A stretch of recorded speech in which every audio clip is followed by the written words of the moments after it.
नमस्कार, स्पोर्ट्स 9 में आप सभी का स्वागत है। मैं हूं शिवेंद्र, मेरे साथ है मेरे सहयोगी दीपेश। और अब मिशन जो है वो है पुणे का। भारतीय टीम पुणे पहुंच चुकी है। आज भारतीय टीम नेट्स में पसीना भी बहाएगी। कीवियों का भी जो काम है आज के दिन वो यही डिजाइन है उनके लिए, और प्रेस कॉन्फ्रेंस भी होगी। ये सब चीजें जो होंगी उस पर जो भी खबरें निकल कर आएंगी उस पर भी चर्चा करेंगे। लेकिन सबसे पहले आपको बताते हैं कि किस तरह से पुणे में काला जादू होने वाला है। काला जादू क्या है? अब जादू इस पूरे खेल में अगर कुछ होता है तो पिच का ही होता है। तो पिच से जुड़ा हुआ है आज का हमारा शो। लेकिन सबसे पहले आपको बता दें कि पुणे टेस्ट के लिए टीम इंडिया की तैयारी शुरू हो चुकी है। भारतीय टीम आज अभ्यास करेगी। ये पहला नेट सेशन होगा पुणे टेस्ट से पहले टीम इंडिया का, क्योंकि विकेट बदली हुई होगी, इसलिए हर एक चीज का अंदाज भी बदला हुआ होगा, रणनीति भी बदली हुई होगी। दोपहर में टीम इंडिया का नेट सेशन होगा।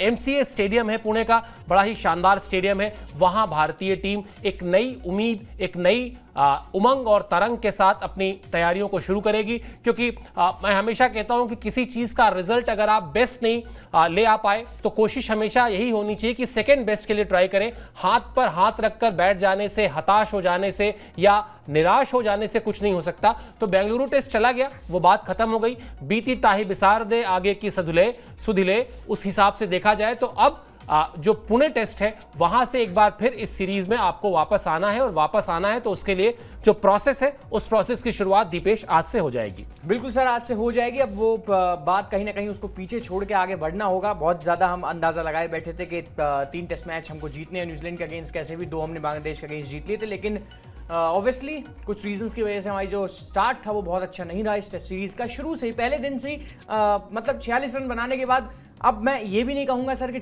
टीम ने वापसी करने की कोशिश की नहीं। इस टेस्ट मैच में बहुत हद तक कोशिश की, लगातार अच्छा प्रदर्शन करने की कोशिश की। 2 बल्लेबाजों ने बहुत शानदार बल्लेबाजी की। सरफराज ने 150 किया, ऑलमोस्ट 100 किया। ऋषभ पंत ने, रोहित ने भी 50 करी थी, या फिर उसके बाद कोहली ने भी 50 करी थी। तो ट्राई सब ने किया। थोड़ा सा एक वो जो फिनिशिंग टच चाहिए था केएल राहुल से या रविंद्र जडेजा से या फिर रविचंद्रन अश्विन से, वो हमारी टीम को नहीं मिल पाया, जिसके चलते न्यूजीलैंड की टीम ये मैच जीत गई। लेकिन अब जो हो गया हो गया। कई बार ऐसा होता है जो आप चीज सोचते हो वो बिल्कुल एकदम 100% आपके हिसाब से नहीं चलती, उसी हिसाब के रिजल्ट्स आपको नहीं मिलते। और ये बात हम बार बार सोच भी रहे थे कि न्यूजीलैंड की टीम में WTC फाइनल जीती हुई टीम है, शायद ऐसा हो सकता है कि रिजल्ट इधर का उधर हो सकता है। लेकिन ऐसा कुछ नहीं है कि भारतीय टीम को हरा के वो 3 मैचों की जो टेस्ट सीरीज है उसमें कहीं ना कहीं जीत उसको मिल जाएगी। बहुत सी टीमें यहाँ पे आई हैं जो एक आध टेस्ट मैच जीत जाती हैं सीरीज की शुरुआत में, लेकिन उसके बाद टीम इंडिया फिर से एक बार जो अपने विनिंग वेज है उस पर वापस आ जाती है। हिस्ट्री कुछ ऐसा ही कहती है। ऑस्ट्रेलिया की टीम आई थी, वो भी पहला टेस्ट मैच जीत गई थी, उसके बाद सीरीज हार गई थी। इंग्लैंड की टीम आई थी, वहां चेन्नई में डबल सेंचुरी लगाई थी, जो रूट ने वो भी जीत गए थे, उसके बाद हार गए थे। ओली पोप ने डबल सेंचुरी लगाई थी, उसके बाद इंग्लैंड की टीम ने वो पहला टेस्ट मैच जीता था, फिर पूरी सीरीज 4-1 से वो हार गए थे। तो ये हिस्ट्री रही है टीम इंडिया की। कई बार ऐसा होता है कि पहले टेस्ट मैच में हम हल्के में ले लेते हैं सामने वाली टीम को। 2017 की बॉर्डर गावस्कर ट्रॉफी लगा लीजिए, या फिर उसके बाद जितनी भी बार जो भी बड़ी बड़ी टीम आई है, कई बार हमने ढील छोड़कर पहले टेस्ट मैच में हार झेली है।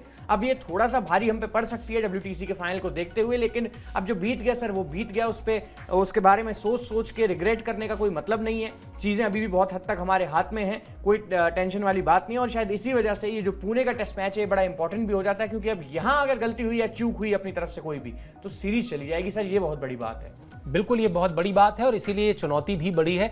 और बिल्कुल सही बात है, किसी भी खेल में ये वाला ऑप्शन होता नहीं है कि आप पीछे जाकर अपनी गलतियों को ठीक कर लें।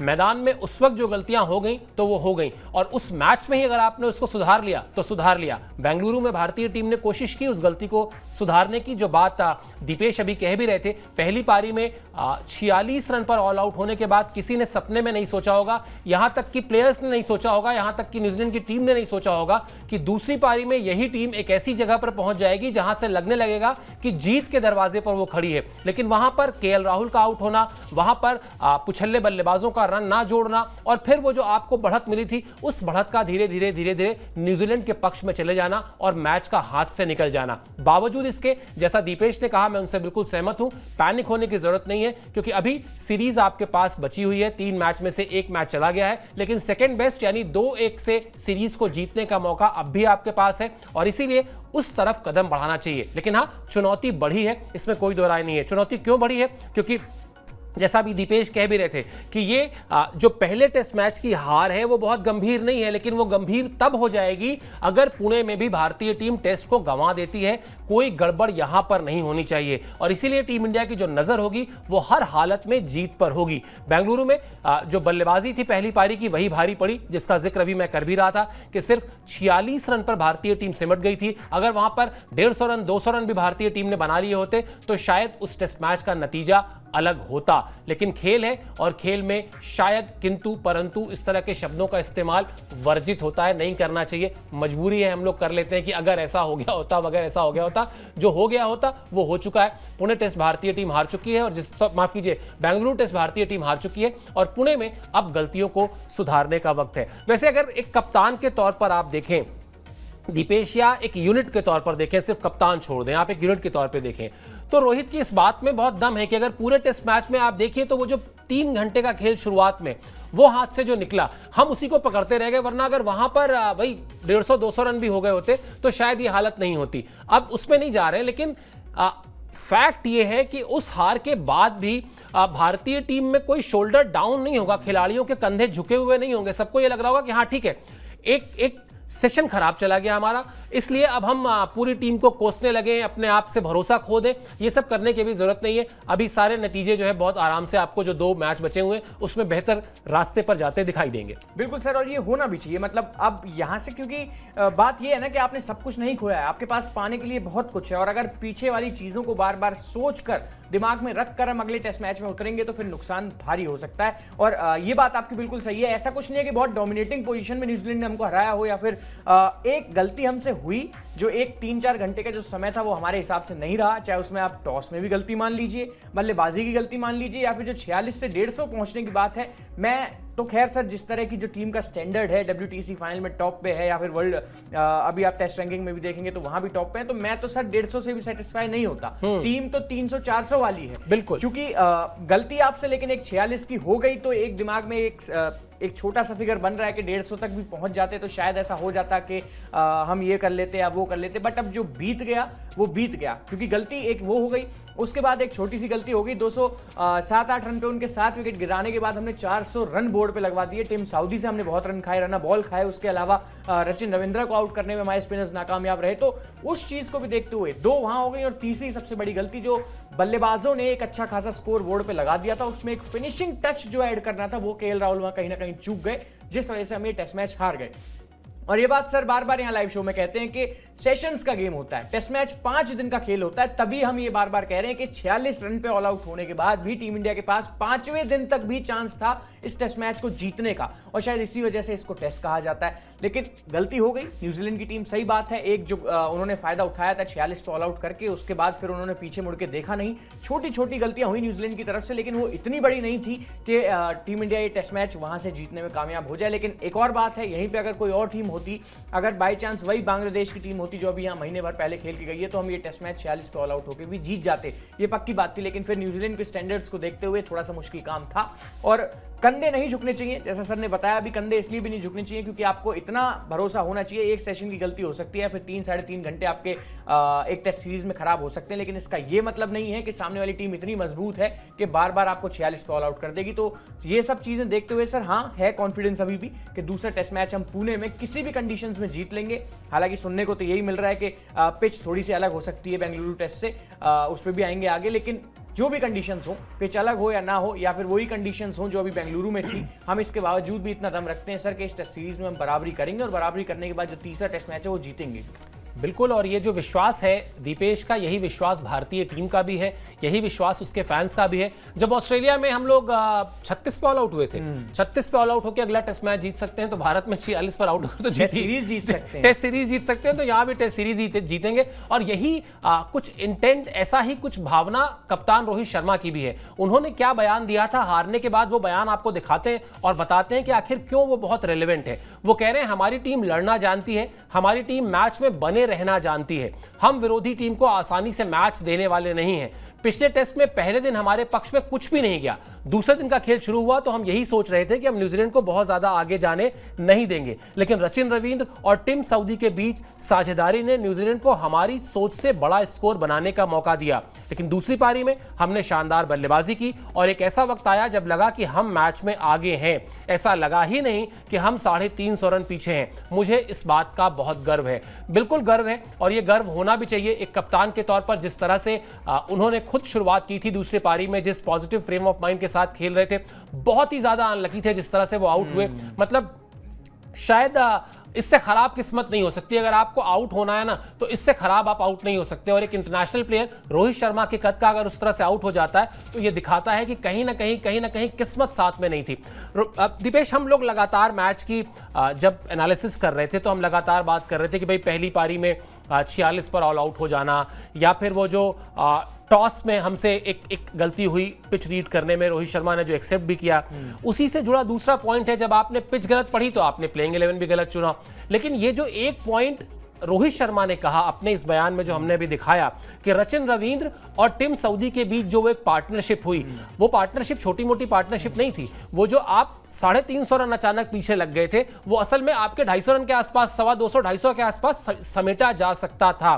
क्या वहां पर आपको लगा कि एक फास्ट बॉलर थोड़ा सा और इस तरह का होता जो लगातार आक्रामक होता, लगातार विकेट टेकिंग एबिलिटी के साथ बॉलिंग कर रहा होता, तो शायद बेहतर हो जाता। और अब खैर उसका बहुत कोई फायदा नहीं, क्योंकि अब सीरीज उस दिशा में जाएगी जहां तेज गेंदबाजों का उतना महत्व नहीं होगा। लेकिन keeping in mind border Gavaskar trophy, या इसमें एक और खबर जोड़ देते हैं कि मैच हारने के तुरंत बाद हमने देखा कि किस तरह से शमी वहां पर गेंदबाजी कर रहे थे। मॉर्ने मॉकल वहां पर 1 घंटे के करीब वहां खुद मौजूद थे, और अगर भारतीय टीम का बॉलिंग कोच मौजूद है, वहां शमी गेंदबाजी कर रहे हैं, उसके बाद शमी ये कह रहे हैं कि मेरे पैर में बिल्कुल कोई दर्द नहीं है, बस मैं चीज़ों को टाल रहा था, थोड़ा और लंबा समय ले रहा था ताकि अब जब मैं आऊं तो फिर ऐसा ना हो कि मुझे तुरंत ही बाहर हो जाना पड़े।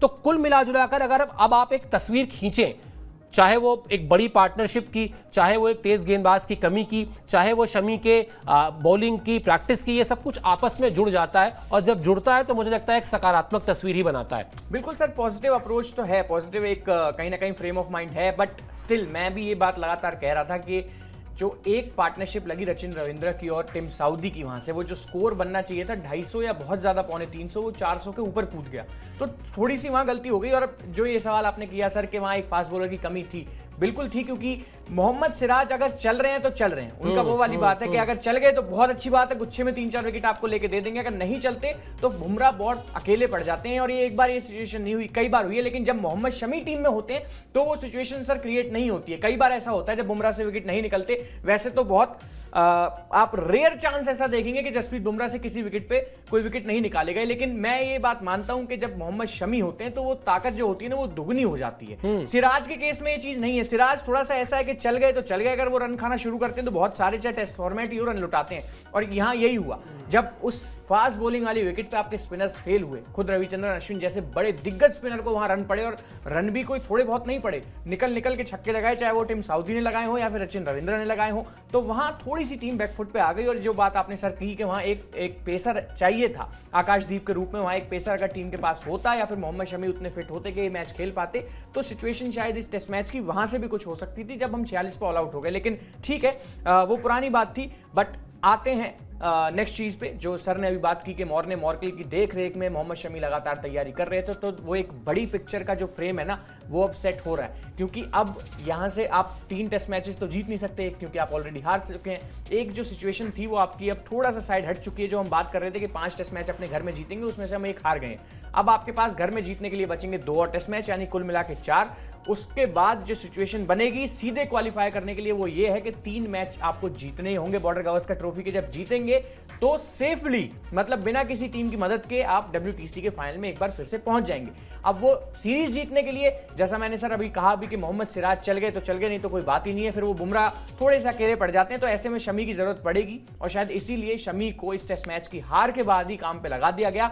ये बहुत अच्छी बात थी कि जब तक बॉलर के अंदर खुद से ये कॉन्फिडेंस ना हो कि मैं पूर्ण रूप से फिट हूं, गेंदबाजी खूब कर सकता हूं, जब तक उसे ऐसा लगा कि मुझे बचना चाहिए, बच लेना चाहिए, कोई दिक्कत वाली बात नहीं है, क्योंकि न्यूजीलैंड सीरीज उतनी बड़ी नहीं है जितनी बॉर्डर गावस्कर ट्रॉफी है। ये बात हम अभी भी मानते हैं कि यहाँ हम टेस्ट मैच या टेस्ट सीरीज नहीं हारेंगे, अब आगे आने वाले समय में कुछ ना कुछ ऐसा कर लेंगे कि बचा लेंगे। लेकिन सर अब यहाँ से इंपॉर्टेंट जो बात है वो ये है कि बॉर्डर गावस्कर ट्रॉफी में आप सिर्फ 2 मैच नहीं जीतने, अब वो सीरीज जीतनी है, और उस सीरीज जीतने के लिए आपको मोहम्मद शमी लगेंगे, और शायद इसी वजह से टेस्ट मैच के हार के तुरंत बाद मॉर्ने मॉर्गल की देखरेख में उनकी तैयारियां शुरू हो चुकी हैं। बिल्कुल, और इसमें एक थोड़ा सा पॉइंट मैं जोड़ देता हूं, आज की तारीख में जो स्थिति है पॉइंट टेबल की वो बिल्कुल वही है जो दीपेश कह रहे हैं, यानी आपको यहां पे 2 मैच ये जो है ये जीतिए, और फिर वहां जो कुल 7 में से 5 मैच जीतिए, आप ऐसे समझ लीजिए, आप यहां 2 हार जाइए, फिर वहां जाके 5 के 5 जीत लीजिए, कोई दिक्कत नहीं है। ये आज की सिचुएशन में है। लेकिन जो असल में जो आंकड़ों का गणित होता है बड़ा दिलचस्प होता है। ये सिर्फ टीम इंडिया के लिए है, लेकिन चूंकि वर्ल्ड टेस्ट चैंपियनशिप में अलग अलग कंट्रीज में अलग अलग देशों में भी टेस्ट सीरीज चल रही है, इसलिए वहां के जो नतीजे होंगे वो भी इस पर असर डालेंगे। कोई टीम ऐसी होगी जो ऊपर आएगी तो दूसरी टीम नीचे भी जाएगी। कुल मिलाजुलाकर स्थिति जो मुझे लगती है, और जो मैंने कई जगह एनालिसिस भी किया, पढ़ा यहां वहां से, 4 टेस्ट मैच में काम बन जाएगा। भारतीय टीम ऑस्ट्रेलिया में उसके ऊपर सीरीज जीत का दबाव संभवतः नहीं होगा ये कि 2 टेस्ट मैच जीतेंगे तो वो फाइनल में होंगे। लेकिन अभी ना तो दीपेश की बात ना मेरी बात, इस पे कोई भी आखिरी बात नहीं है। आखिरी बात तभी होगी जब वो पॉइंट टेबल कंसोलिडेट हो जाएगी, एक तस्वीर वो अपने आप में ले लेगी। रही बात मोहम्मद शमी को लेकर, जसप्रीत बुमराह के साथ उनकी जो जोड़ी है उसको लेकर दीपेश कह रहे थे, वो जो कहावत है ना दीपेश की 1 और 1 11, वो ऐसे नहीं बनी होगी, कोई ना कोई उसका रीजन रहा होगा ना। तो वो 1 और 1 11 इसीलिए है क्योंकि जसप्रीत बुमराह और मोहम्मद शमी जब एक टीम में होते हैं, एक बॉलिंग लाइनअप में होते हैं, तो फिर वो 2 गेंदबाज नहीं होते, वो 1 और 1 11 बन के हंटिंग पेयर बन जाते हैं, जिसका जिक्र क्रिकेट में हम हमेशा करते रहे हैं। चलिए काला जादू पर आते हैं साहब। काला जादू क्या है? तो पुणे की जो पिच है वो बेंगलुरु से बिल्कुल अलग है। अलग क्यों है? क्योंकि पुणे में काली मिट्टी की पिच पर मुकाबला होगा, और ये काली मिट्टी का जो विकेट होता है, काली मिट्टी की जो पिच होती है वो स्पिनर्स के लिए होती है मददगार, और मददगार इसलिए होती है क्योंकि वहां पर उनको टर्न ज्यादा मिलता है। तेज गेंदबाजों को अपेक्षाकृत उस तरह से मदद नहीं मिलेगी जैसी बेंगलुरु में भारतीय टीम को मिल रही थी। धीमी और सपाट विकेटों पर कीवियों का इम्तिहान होगा। यहीं से शुरू कर देते हैं दीपेश। एक टेस्ट मैच जो उन्होंने खेला और जिस तरह से बल्लेबाजी वहां पर आपको देखने को मिली, वो एक अलग विकेट थी, ये एक अलग विकेट होगी। इस विकेट पर कीवियों के उस बल्लेबाजी एंगल से अगर बात की जाए, इम्तिहान में क्या देख रहे हैं आप, क्या आपका आकलन है? सर स्पिन गेंदबाजी, मतलब जितनी आसानी से उन्होंने खेल लिया था बेंगलुरु में, मैं मान रहा था कि अश्विन को तो एकदम कहीं ना कहीं हेल्पलेस फील करा दिया था। जिस तरह टीम सऊदी उन पे छक्के लगा रहे थे वो अपने आप में बहुत बड़ी बात होती है। तो अब थोड़ा जो चीजें वो बदल जाएंगी। जिस काले जादू की हम लगातार बात कर रहे थे, जो एक छोटा सा सस्पेंस इस वर्ल्ड में छुपा हुआ था, तो वो यही है। अब हम अपनी ताकत पे खेलेंगे। बहुत हो गया दूसरी टीमों को मौका दे दे के। Right from the England series sir, मैं एक चीज देख रहा हूं कि 5 मैचों की जो टेस्ट सीरीज इंग्लैंड के अगेंस्ट हुई थी, एक भी टेस्ट मैच ऐसा नहीं था जिसमें पूरी तरीके से एक स्पिन ट्रैक बनाया हो। अभी भी मैं ये मानता हूं कि ये पूरी तरीके से रैंक टर्नर नहीं है जिसमें 2-3 दिन में आपके पास टेस्ट मैच का रिजल्ट आ जाएगा। अच्छी खासी स्पिनिंग विकेट है, एक टर्न यहां पे देखने को मिलेगा। तो अब फाइनली जब हमें लगा कि हम कुछ चीज गंवा सकते हैं, हमको बड़ा नुकसान हो सकता है इस टेस्ट सीरीज में, हम जो अपनी ताकत है, जैसे दुनिया भर की टीमें करते हैं, साउथ अफ्रीकन टीम होगी अपने घर में एकदम पेस विकेट बना के दे देगी, 2-3 दिन में टेस्ट मैच खत्म। ऑस्ट्रेलियन टीम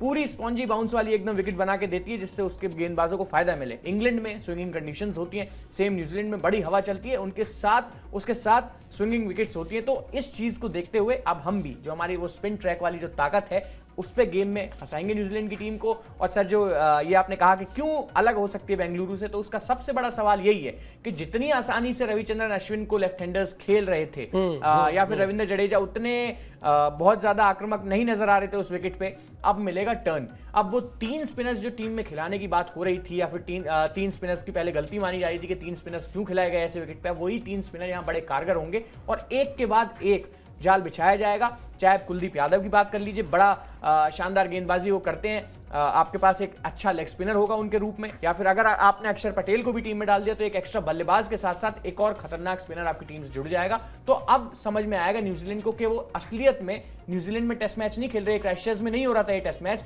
अब इंडिया में वो एटलीस्ट खेलने आ रहे हैं। उनको ये बात समझ में आ जाएगी, जो कि बेंगलुरु टेस्ट में थोड़ा सा आसान मालूम पड़ रहा था कंडीशंस को देखते हुए। उनके फास्ट बॉलर्स को पहले सेशन में मदद मिली जिससे उन्होंने टेस्ट मैच जीत लिया। बट अब फाइनली ये बात लगती है कि पहले दिन के तीसरे सेशन से गेंद घूमेगा, और गेंद घूमेगा तो सर यहाँ तो बहुत अंग्रेजों ने डांस किया पहले भी घूमती हुई गेंदों पे। न्यूजीलैंड के लिए कोई बड़ी बात नहीं होनी चाहिए।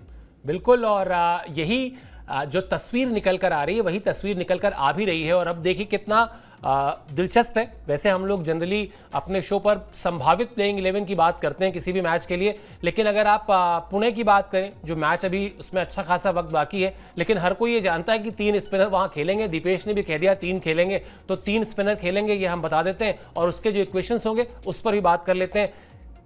भारतीय टीम पुणे में 3 स्पिनर्स के साथ उतरेगी, जैसा अभी हम लोग चर्चा कर भी रहे थे। अश्विन, जडेजा, पटेल, कुलदीप यादव का विकल्प यहां पहले से मौजूद है। टीम के साथ वॉशिंगटन सुंदर को भी जोड़ दिया गया है। वॉशिंगटन सुंदर ने रणजी ट्रॉफी में भी एक शतक जड़ा था, शतक नहीं बल्कि बड़ा शतक था, 150 के आसपास उन्होंने रन बना दिए थे। उनको 2 जो मैचेस हैं इसलिए उनको भी शामिल कर लिया गया है। और स्पिनर्स की तिकड़ी का पुणे में उतरना तय है, जिस पर हम अभी बात भी कर रहे थे। जैसा मैंने अभी कहा भी कि सोच कर देखिए तो इस तरह से कयास नहीं लगते, लेकिन चूंकि विकेट इस तरह का इंडिकेट कर रहा है कि 3 स्पिनर्स के साथ भारतीय टीम उतरेगी ही उतरेगी। तो 3 विकल्प जो है आपकी स्क्रीन पर है। कुलदीप यादव का नाम इसमें और जोड़ लीजिए, और साथ ही साथ वॉशिंगटन सुंदर का नाम भी जोड़ लीजिए। अब इसमें बड़ा एक पेंच है दीपेश, जो थोड़ा सा समझ में भी नहीं आ रहा है, थोड़ी सी पहेली जैसा भी है, उसको थोड़ा मैंने डिकोड करने की कोशिश की, आप जरा उसको समझाइए। वॉशिंगटन सुंदर को टीम के साथ जोड़ा गया ये जानते हुए कि संभवतः उनको प्लेइंग 11 में मौका आप नहीं दे पाएंगे, क्योंकि अगर आप ये तर्क रखते हैं कि देखिए जडेजा और अश्विन तय हैं, उसमें तो आपको कुछ करना नहीं, उनको अलग कर दीजिए। अब एक जगह पर आपके पास 3 विकल्प हो गए, अक्षर पटेल, कुलदीप यादव और वॉशिंगटन सुंदर। ऐसा तो नहीं होगा कि आप 4 स्पिन गेंदबाजों के साथ उतरेंगे। तो या तो ये है कि चलो वॉशिंगटन सुंदर को भी लाकर थोड़ा सा एक माइंड गेम खेलते हैं, न्यूजीलैंड को थोड़ा सा और परेशान करते हैं, या अगर आप स्पिन ट्रैक दे रहे हैं तो आपको भी तो स्पिन ट्रैक पर बल्लेबाजी करनी है। वॉशिंगटन सुंदर के तौर पर आपको नेट्स में एक ऐसा इंटरनेशनल बॉलर मिल जाएगा जो आपको एक अलग वेरिएशन के साथ गेंदबाजी करेगा। वो जो कुलदीप यादव फेंक रहे हैं, जो अक्षर पटेल फेंक रहे हैं, जो रविंद्र जडेजा फेंक रहे हैं, या जो आर अश्विन फेंक रहे हैं, उनसे अलग कुछ फेंक रहे होंगे।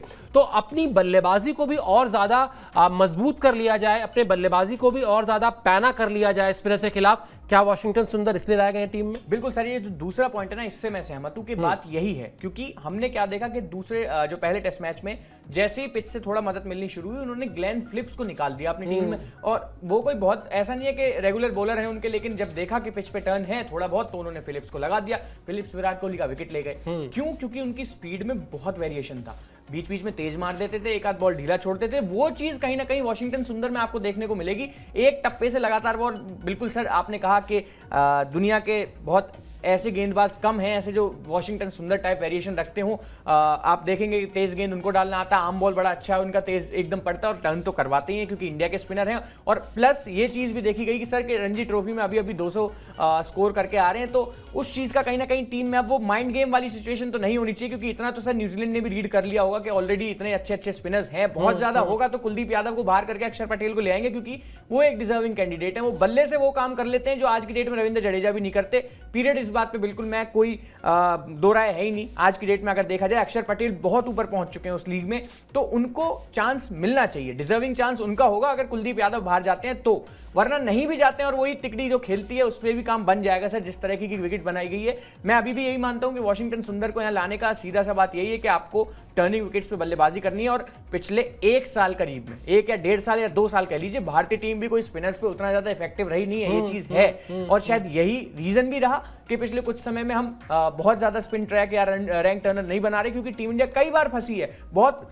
मामूली से नाम वाले जो स्पिनर हैं, अब आप इंग्लैंड की सीरीज ही देख लीजिए पाकिस्तान में, कहीं आपको दूर दूर तक टॉम हार्टली का नाम सुनने को भी नहीं मिल रहा होगा। वही टॉम हार्टली जो है 8 विकेट एक पारी में लेके गए थे सर। तो ये चीज देखते हुए वॉशिंगटन सुंदर चाहिए तैयारी करवाने के लिहाज से, आप देख लीजिए, या फिर वो जो स्पिन बॉलिंग खेलने की आर्ट कहीं ना कहीं वॉशिंगटन सुंदर और होंगे तो एक एक्स्ट्रा प्लेयर आपको मिल जाएगा, एक अच्छा स्पिनर मिल जाएगा, जो कि शायद आपको क्लब या फिर जो वो दूसरे नेट बॉलर्स यहाँ आसपास से लाए जाते हैं उनमें नहीं मिलेगी सर। थोड़ा सा वॉशिंगटन सुंदर आपको वो जो इंटरनेशनल क्लास वाली बॉलिंग है ना वो देंगे, और इसी वजह से उनको टीम के स्क्वाड में जगह दी गई है। बेहतर तैयारी करवा पाएंगे भारतीय बल्लेबाजों की भी। और जिस तरह से अभी दीपेश ने कहा कि विराट कोहली जैसा खिलाड़ी और बहुत ही एक अननोन, एक ऐसा स्पिनर जिसको आप उसकी बॉलिंग के लिए नहीं जानते हैं, उसको विकेट दे बैठा, वो इसीलिए क्योंकि शायद उस तरह की तैयारी नहीं थी, उस तरह का खुद का अप्रोच नहीं था। तो जब आप सोचकर देखिए कि नेट्स में आज, उसके बाद फिर कल, और उसके बाद आप मैच में जा रहे हैं 24 तारीख को, तो जब आप 5 5 ऐसे स्पिनर्स का सामना करेंगे जो सब एक दूसरे से थोड़ा अलग हैं,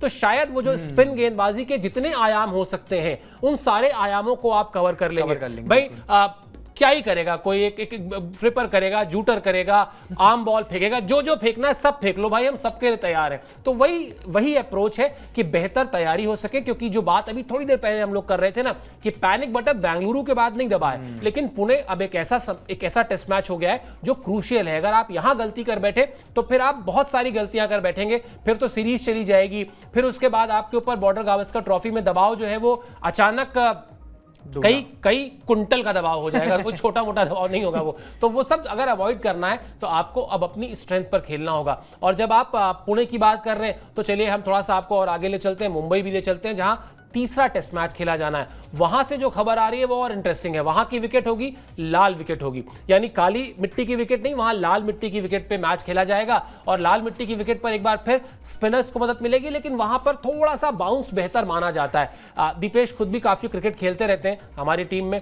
तो ये ज्यादा बेहतर बताएंगे भी कि आखिर इस तरह की विकेटों से वाकई कुछ होता है या खाली ये रंग बदलते हैं और खिलाड़ी को कंफ्यूज करते हैं। लेकिन कुल मिला जुलाकर अब जो कहानी है वो वही है कि, और मुझे तो ये लगता है दीपेश, अगर इसको और सीरियस नोट डिस्कस किया जाए, बेंगलुरु में भी ना विकेट कोई ऐसा नहीं है जो बनाया गया था वो हुआ कुछ ऐसा कि वहां जो बारिश हो गई, वहां जो लगातार बारिश हुई, उस वजह से वो उस विकेट ने अपना स्वभाव बदला, अपना मिजाज बदला। वरना अगर आप टिपिकल प्रॉपर विकेट होता, बारिश उस तरह से नहीं हुई होती, थोड़ी बहुत बारिश भी होती, तो शायद वहां पर भी स्पिनर्स उतने बेअसर नहीं दिखाई देते जितने बेअसर दिखाई दिए। तो कुल मिलाजुलाकर कहानी है कि भारतीय टीम ने सीरीज की शुरुआत इस अप्रोच के साथ की होगी कि हम एक स्पोर्टिंग विकेट से शुरू करते हैं जिस पर बॉलर्स, फास्ट बॉलर्स को भी मदद मिले, स्पिनर्स को भी मिले। हमारे फास्ट बॉलर्स अच्छा करते ही हैं, स्पिनर्स अच्छा करते ही हैं। अब वो बारिश ने इस तरह का माहौल कर दिया और पिच की रीडिंग में गड़बड़ी हो गई कि वो हमको भारी पड़ गया। लेकिन उसके बाद की तैयारी बड़ी क्लियर है कि उसके बाद पुणे में जाएंगे, वहां बिल्कुल स्पिन डोमिनेट करेगी, और फिर मुंबई में भी जाएंगे, स्पिन डोमिनेट करेगी। हमने अपनी तैयारी कर ही ली है, अब इम्तिहान लेते हैं बढ़िया से न्यूजीलैंड का। सर बेंगलुरु का वही रहा जो आपने अभी कहा ना कि बारिश की वजह से रीडिंग गलत हुई। ये मैं इसका एक थोड़ा सा टेक्निकली बता दूं कि होता क्या है। पिच ड्राई होती है तो गेंद बहुत टर्न होता है, आप उस पर क्रैक्स बहुत ज्यादा होंगे अगर ड्राई होती जाएगी विकेट लगातार, जो कि हर बीतते दिन के साथ होती है। जब भी हम बोलते हैं कि चौथे पांचवें दिन गेंद बड़ा टर्न होता है, इसीलिए ये कहावत है, क्योंकि पिच लगातार सूखता जाता है, उस पर गेम लगातार होता है, तो उस पर क्रैक्स पड़ते हैं, क्रैक्स पे गेंद टर्न लेता है।